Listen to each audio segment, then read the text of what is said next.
On behalf of the Hellenic Society for Clinical Nutrition and Metabolism, I want to announce that we are going to organize for the fourth time the Malnutrition Awareness Week.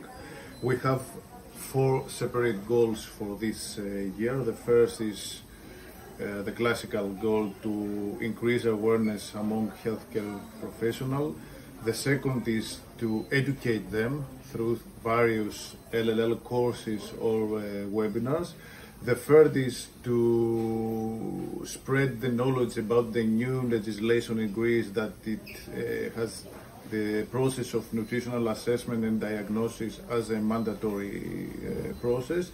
And the fourth is to spread the knowledge among various patients' organizations. This is the first time in Greece that we are going to try to spread this knowledge, to actively engage patient organizations and make them an essential part of the Malnutrition Awareness Week.